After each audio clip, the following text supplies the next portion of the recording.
Hello, welcome to the very first edition of Political Arena, a production of Voice of Nigeria. From Abuja to Addis Ababa, Delhi to Sydney, London to Washington DC, Political Arena brings you summaries of the politics on the global political stage as we navigate the twists, the turns, right here from the heart of Africa. In this inaugural edition, we'll examine the push for more female representation within Nigeria's political space.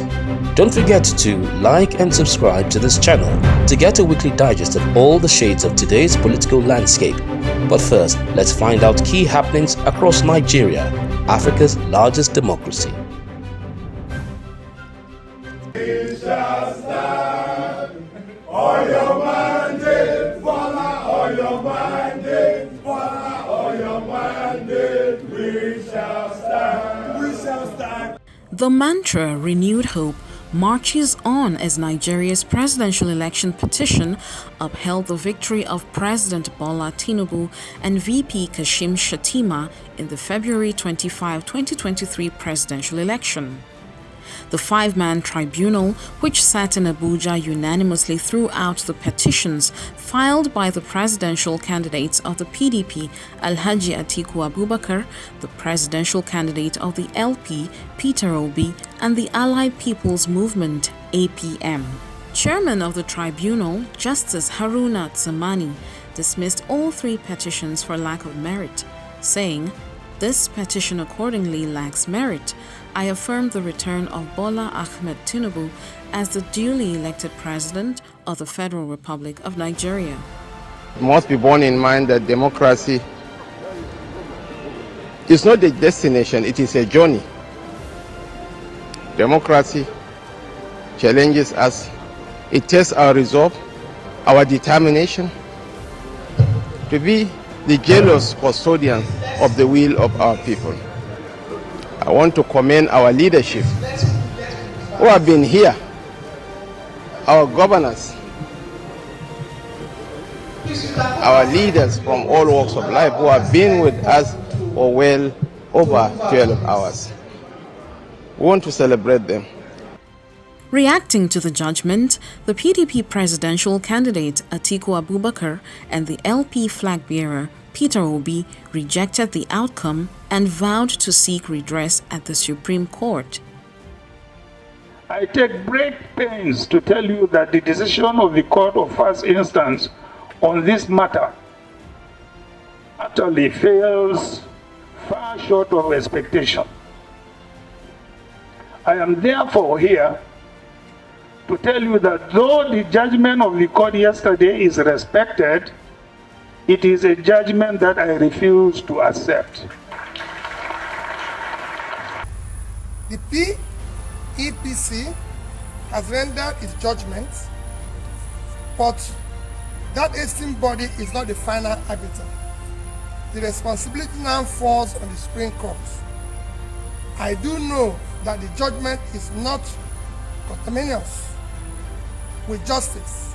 I implore Nigerians to remain focused, steadfast, and peaceful, and to abide by the rule of law and understand this matter has not. Across Nigeria, tribunals upheld some election results.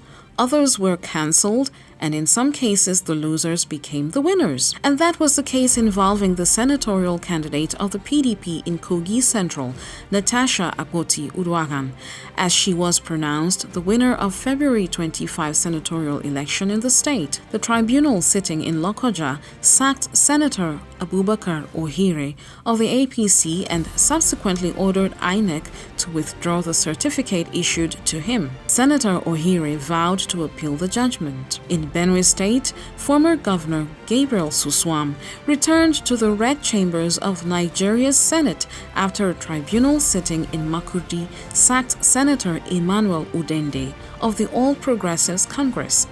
Suswam and PDP's petition was based on the argument that Udende did not score the majority of the lawful votes cast at the February 25, 2023 Benue Northeast Senatorial District election.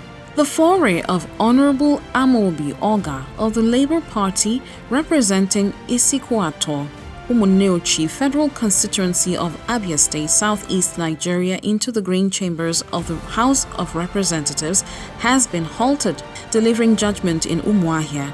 The three-member panel of the tribunal said Oga did not comply with the provisions of the Electoral Act. Consequently, Honorable Nkiruka Onyejocha, who lost the election and is currently Nigeria's Minister of State for Labor and Employment, was declared the rightfully elected representative.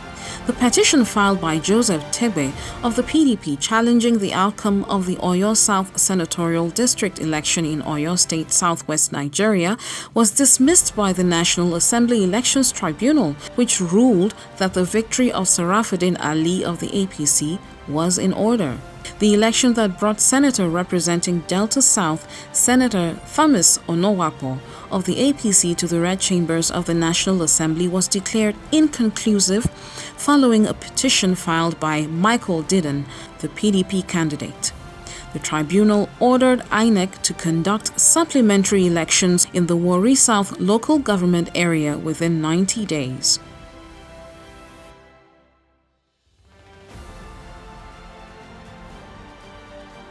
That's the political arena across Nigeria in the first full week of September 2023. Before we delve into the main discussion, our question for the day: which country in the world is the largest democracy?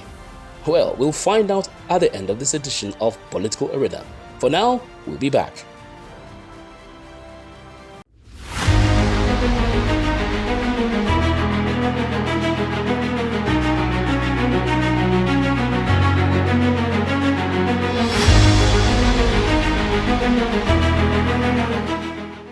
Now to the main focus of the day.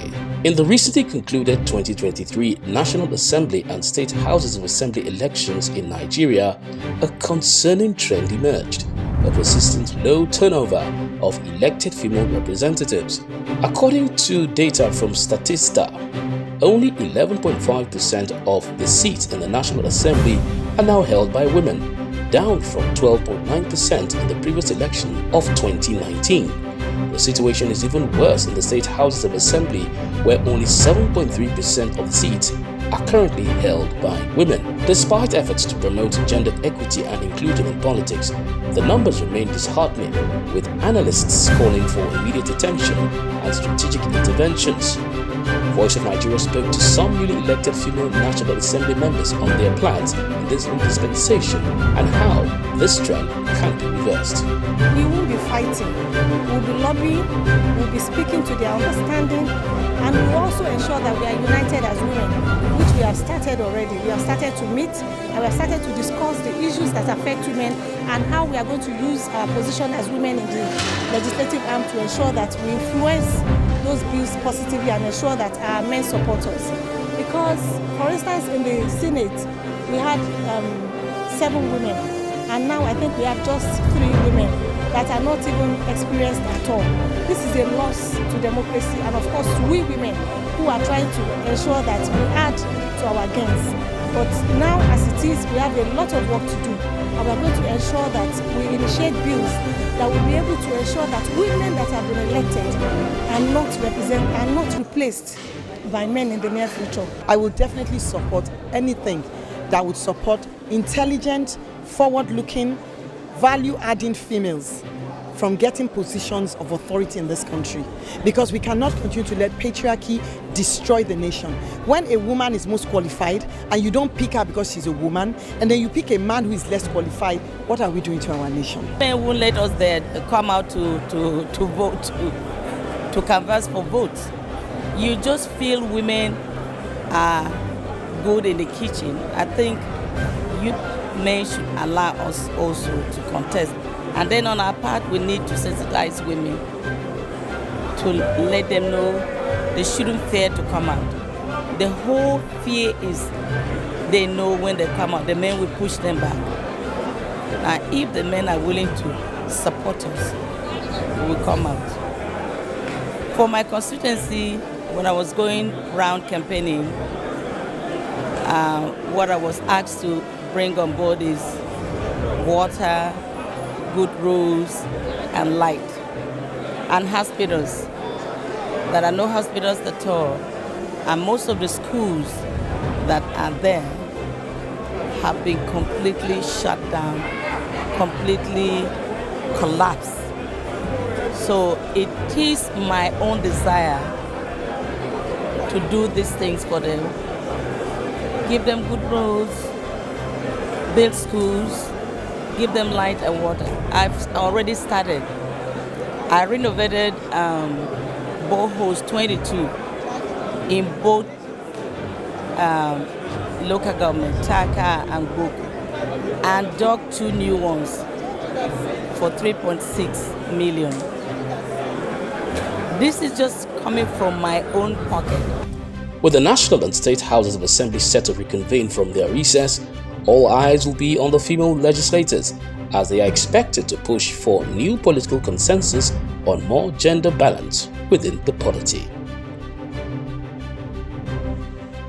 Before we wrap up this edition of Political Arena, recall our question of the day. Which country in the world is the largest democracy? Well, according to the 2023 Democracy Index, the answer is India. India, with a population of over 1.4 billion people, is a constitutional republic with a parliamentary system of government. Elections are held regularly and the government is elected by the people. The Indian constitution was adopted in 1950. The parliament is bicameral with a lower house, the Lok Sabha, and an upper house, the Rajya Sabha. The head of government is the Prime Minister, who is appointed by the President. India has a multi-party system with over 80 registered political parties. Well, that wraps it up for the very first edition of Political Arena. It came to you from Voice of Nigeria. Tune in for another interesting edition next time. Till then, it's bye for now.